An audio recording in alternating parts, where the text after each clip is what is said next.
You know, I grew up in a generation in the 70s where, you know, smoking dope and drinking and doing drugs and acid and everything was part of my generation.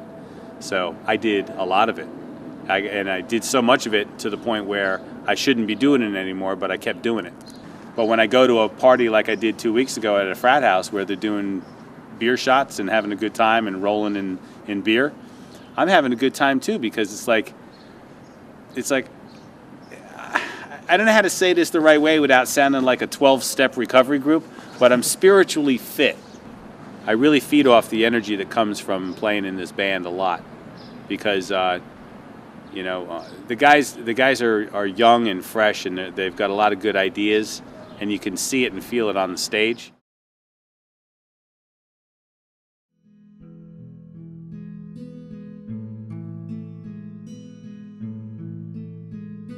We have glass pieces from all over this Delaware Valley now, and we're very, very fortunate. We just started off with a few pieces, and since 1979 we have grown to this size, you know.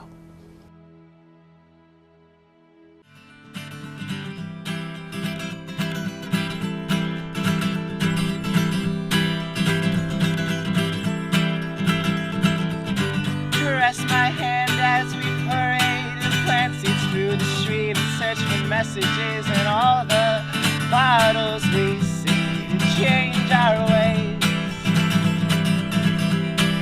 change my name.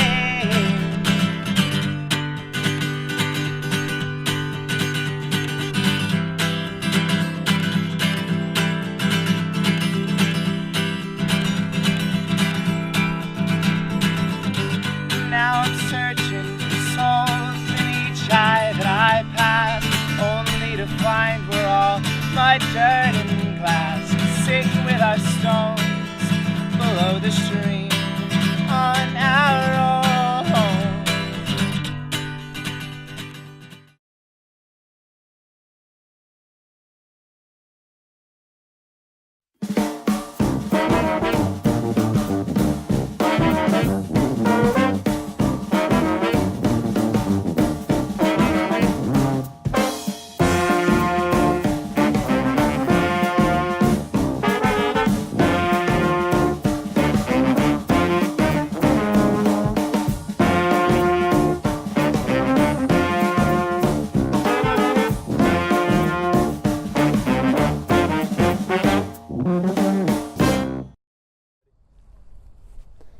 Hey, thanks for watching. This is A Little Green Pea Farm Fresh.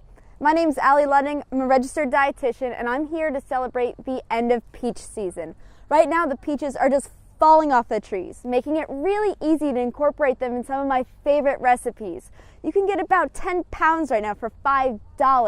It's the perfect opportunity to take advantage of recipes like peach salsa and peach cupcakes. Let's go learn how to make some of those things today.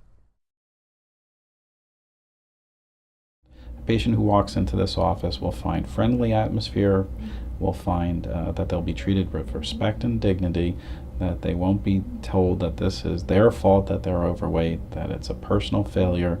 They'll be treated like this is a true medical condition, and that we have a way to approach that medical condition and help them get the outcome that they want to get at the result of this experience.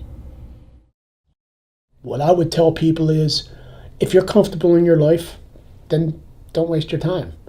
But if you can't live with yourself anymore, if you can't stand getting up, if you get up every day and say, how am I going to survive this day? How am I going to get through this day?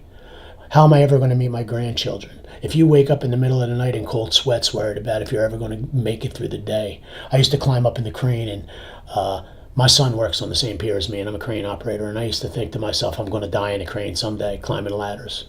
And that didn't bother me as much as the thought of 20 years from now when my son's still working there and they say, what was the name of that fat guy that died in the crane? You remember him, man? That real fat guy? Remember him? He died in the crane. And it'd be my son they're talking to and not knowing it was me. Couldn't stand the thought of that. If that's the way you think, then this is what you need. It'll change you. But be prepared.